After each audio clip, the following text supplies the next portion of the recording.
मैं अखिलेश स्वागत करता हूं आपका। तो आज हम जिस टॉपिक पे बात करेंगे वो टॉपिक है हमारा वैक्सीनेशन, या इसको हम टीकाकरण कह सकते हैं हिंदी में।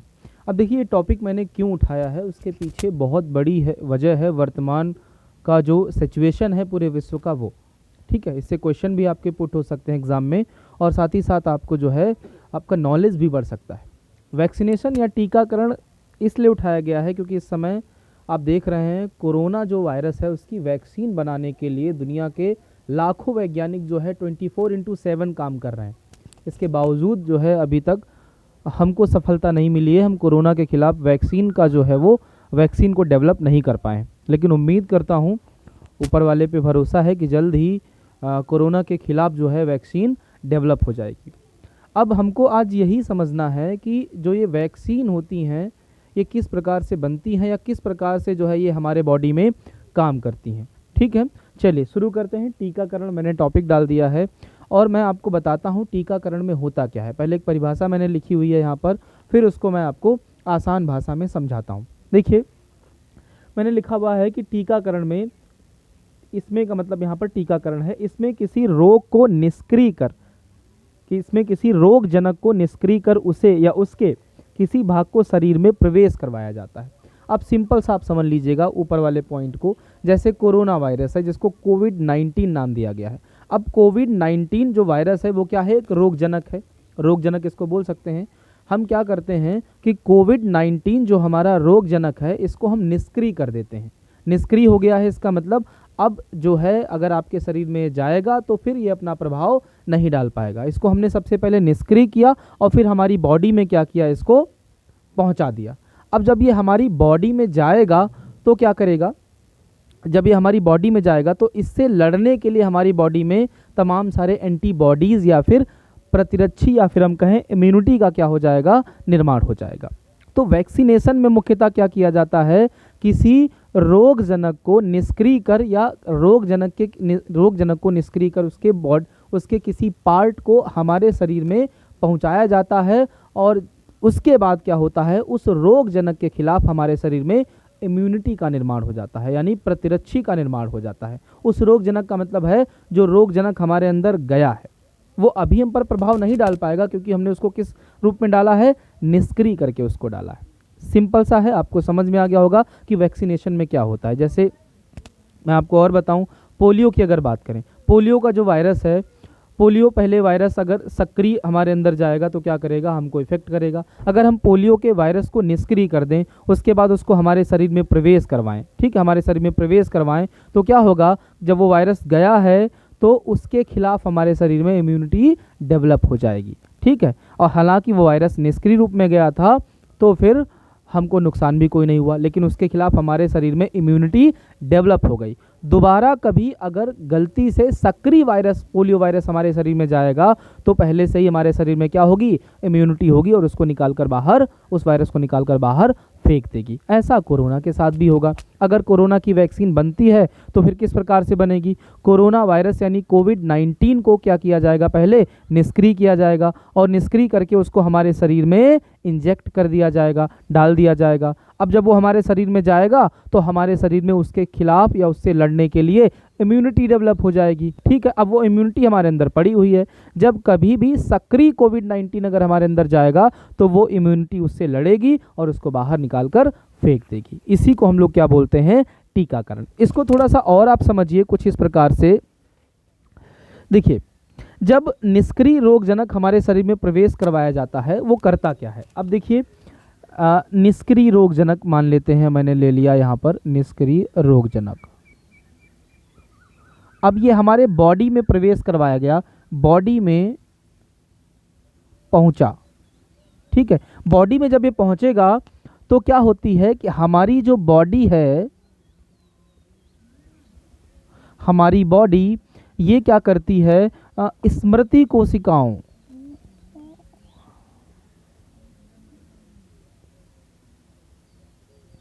इनको हम क्या बोल सकते हैं? मेमोरी सेल बोल सकते हैं, का निर्माण करती है। यानी सिंपल सा आप समझ लो कि जब किसी रोग जनक को निष्क्रिय करके हमारे बॉडी में डाला जाता है तो हमारी बॉडी क्या करती है कि स्मृति कोशिकाओं या मेमोरी सेल का निर्माण करती है, और वही मेमोरी सेल जो है वो क्या करती हैं, इम्यूनिटी का निर्माण करती हैं, या प्रतिरक्षी का निर्माण करती हैं, या फिर हम कह लें एंटीबॉडीज़ का निर्माण करती हैं। ठीक है, इसी को हम लोग क्या बोलते हैं, वैक्सीनेशन बोलते हैं।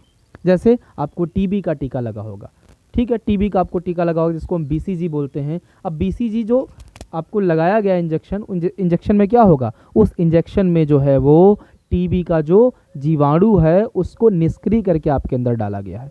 अब वो अंदर गया और उसने जाकर क्या किया, वो जैसे अंदर जाएगा वैसे ही हमारी बॉडी क्या करेगी, हमारी बॉडी जो है वो मेमोरी सेल या स्मृति कोशिकाओं का निर्माण करेगी, और ये स्मृति कोशिकाएं जो हैं वो उस जीवाणु या उस रोगजनक के खिलाफ एंटीबॉडीज़ का निर्माण कर लेंगी, और आगे जब कभी सक्रिय अगर वो जीवाणु आता है, सक्रिय रूप में आता है, तो हमारे पास पहले से ही इम्यूनिटी मौजूद है और उसको हराकर बाहर फेंक देगी वायरस को। ठीक है, चलिए अब यहाँ पर एक पॉइंट आप और समझ लीजिए।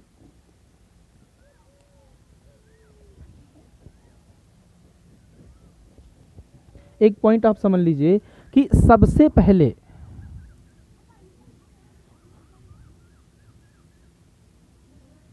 सर्वप्रथम टीके की खोज की अगर बात करें तो एक नाम आपके दिमाग में आता है, और वो नाम है एडवर्ड जेनर।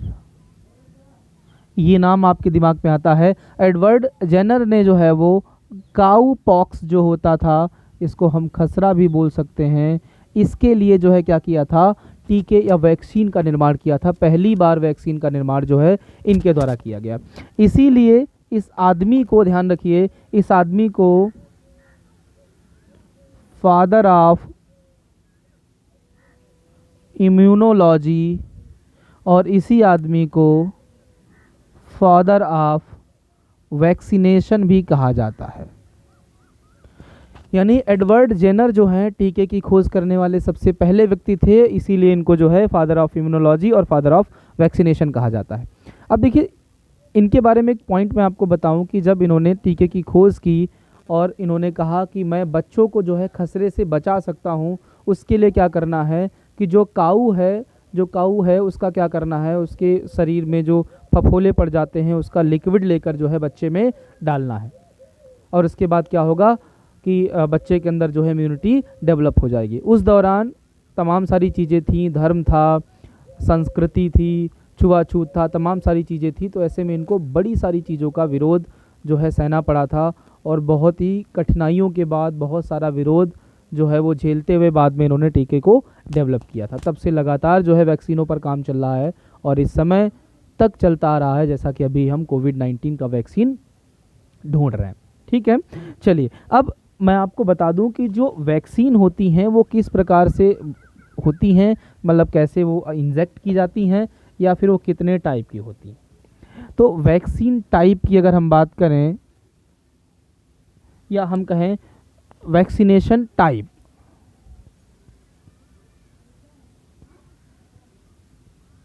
वैक्सीनेशन के प्रकार, तो वैक्सीनेशन के प्रकार की बात करें तो दोस्त ये मुख्य रूप से 3 ही प्रकार का होता है, लेकिन वर्तमान में ये 5 प्रकार तक का होता है।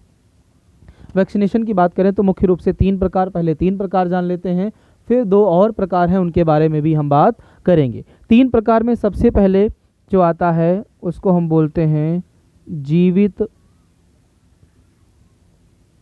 दुर्बलित टीका, इसको हम बोलते हैं जीवित दुर्बलित टीका। उसके बाद दूसरे नंबर पर जो आता है उसको हम लोग बोलते हैं निष्क्रिय जीव टीका, निष्क्रिय जीव टीका। ठीक है, तीसरे नंबर पर जो आता है उसको हम बोलते हैं अमिश टीका, अमिश टीका, या इसको हम टॉक्सिक भी बोल सकते हैं, याद रखिएगा। ठीक, अब समझिए थोड़ा, जीवित दुर्बलित टीका की अगर बात करें तो ये टीके कुछ ऐसे होते हैं कि किसी जीवित जो है वो रोगजनक को हम किसी हम रोगजनक को जो है किसी जीवित जंतु में क्या करते हैं, इंजेक्ट करते हैं। ठीक है, और फिर उस पर उसका प्रभाव देखते हैं, उसके बाद हम जो है उसका वैक्सीन तैयार करते हैं। तो यहाँ से जीवित दुर्बलित जो टीके होते हैं उन टीकों में अगर बात करें तो इसमें खसरा, मम्स, ओरल पोलियो और रोटा वायरस। यानी जो आप रोटा वायरस का टीका देखते हैं वैक्सीन, या मम्स का देखते हैं, या फिर आप ओरल पोलियो का देखते हैं,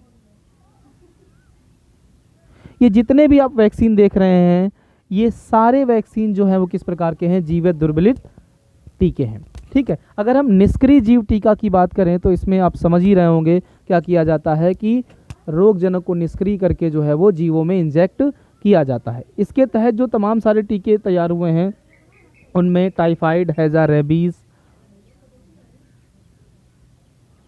टाइफाइड, हैजा, रेबीज, ये तमाम सारे टीके जो हैं इसके अंतर्गत आते हैं। और इंजेक्शन वाला, पोलियो वाला इंजेक्शन से जो लगाया जाता है। अब अमिस टीके की बात करें तो कुछ ऐसे टीके होते हैं जो हमारे अंदर लगाए जाते हैं और हमारे बॉडी में जाकर वो क्या करते हैं, टॉक्सिक, एक जहर उत्पन्न करते हैं। वो जहर कुछ इस प्रकार का होता है जो हमको नुकसान नहीं पहुंचाता है, जिसके खिलाफ उसको लड़ना है उसी को नुकसान पहुंचाता है। तो मुख्य रूप से 3 प्रकार से वैक्सीनेशन होता है। मतलब आपको बहुत डीप में नहीं जाना है, बहुत डीप में तो इस समय लोग वैसे भी जा रहे हैं। 3 प्रकार का वैक्सीनेशन होता है, जीवित दुर्बलित टीके, निष्क्रिय जीव टीके या फिर अमिस टीके। ठीक है, इनमें मुख्य रूप से ये आते हैं, इनमें ये आते हैं और इनमें आपके ये आते हैं। 2 प्रकार के और टीके वर्तमान में लगाए जाते हैं। उनमें आपका एक संयुग्मी टीका होता है और एक आपका अभियांत्रिक टीका होता है, अभियांत्रिकी टीका। ठीक है, तो अगर देखें तो 5 प्रकार के टीके लग रहे हैं इस समय। पहला टीका कौन सा है, जीवित दुर्बलित टीका। अगला है आपका निष्क्रिय जीव टीका। तीसरा है अमिस टीका। चौथा है संयुग्मी टीका और 5वां है आपका अभियांत्रिकी टीका। तो ये कुछ वैक्सीनेशन से लेकर बात हुई। अब कुछ बात हो जाती है कि कुछ प्रमुख वैक्सीन हैं जो इस समय प्रचलित हैं। एक बार मैं पूरा आपको रिकैप कर देता हूं अगर नहीं समझ में आया है। टीकाकरण क्या होता है, टीकाकरण में किसी रोगजनक को निष्क्रिय कर हमारे बॉडी के अंदर उसको इंजेक्ट किया जाता है। जब वो हमारी बॉडी में जाता है निष्क्रिय होकर, तो हमारी बॉडी क्या करती है कि वो मेमोरी सेल या स्मृति सेल का कोशिकाओं का निर्माण करती है। और ये स्मृति कोशिकाएं जो हैं वो क्या करती हैं, उस रोगजनक के खिलाफ जो कि निष्क्रिय होकर हमारे बॉडी में गया है उसके खिलाफ एंटीबॉडीज़ का निर्माण करती हैं। अभी तो वो असर नहीं पहुंचा पाएगा, लेकिन अगर वही वायरस दोबारा से कभी सक्रिय होकर हमारे बॉडी में आता है तो हमारी बॉडी में पहले से ही उसके खिलाफ लड़ने के लिए एंटीबॉडीज़ मौजूद होंगी या बहुत अधिक मात्रा में उसके आते ही क्या हो जाएगा, उनका निर्माण हो जाएगा। ये आपका वैक्सीनेशन होता है, टीकाकरण कहलाता है। 5 प्रकार के होते हैं, मैंने आपको बता दिया। 3 मुख्य हैं, 2 वर्तमान में और यूज़ किए जा रहे हैं। अब अगर बात की जाए तो हम थोड़ी सी बात कर लेते हैं कि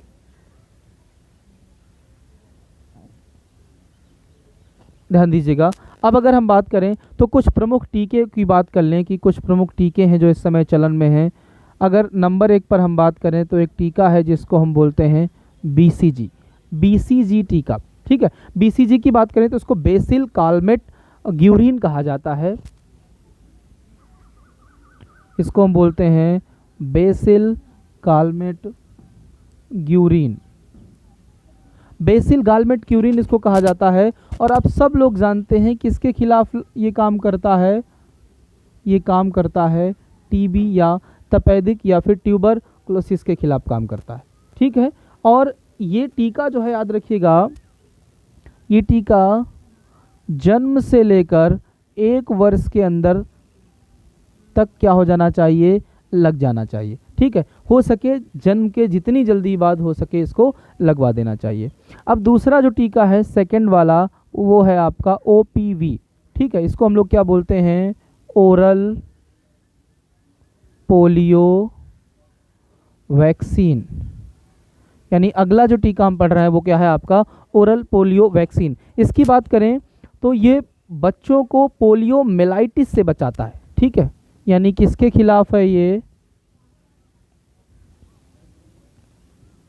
पोलियो मेलाइटिस, पोलियो मेलाइटिस के खिलाफ जो है बच्चों को बचाता है। और इसकी अगर हम बात करें तो ये 3 खुराक में दिया जाता है, जन्म के समय, 10 से 14वें सप्ताह में, और एक जो है बूस्टर खुराक जो है वो 16 से 24वें महीने में। ठीक है, याद रखिए जन्म के समय इसकी 3 खुराक दी जाती हैं, 3 खुराक दी जाती हैं। एक जन्म के समय, एक 10 से 14वें सप्ताह में, और एक आपकी जो है 16 से 24वें सप्ताह में, महीने में, सॉरी माफ़ कीजिएगा, 16 से 24वें महीने में। तो 3 खुराक दी जाती है ओपीवी की, ओरल पोलियो वैक्सीन की। अब इसके बाद आगे अगर बात करें तो एक और वैक्सीन है, फेमस है, पेंटावायलेंट वैक्सीन।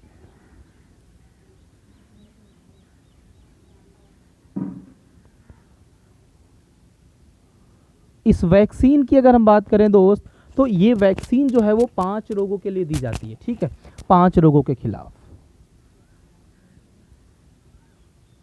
रोगों के खिलाफ,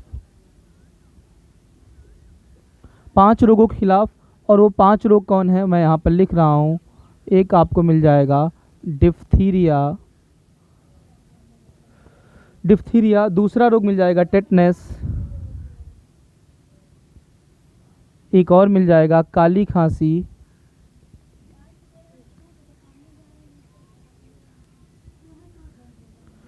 एक और मिल जाएगा जिसको हम बोलते हैं हीमोफिलस इन्फ्लुएंजा,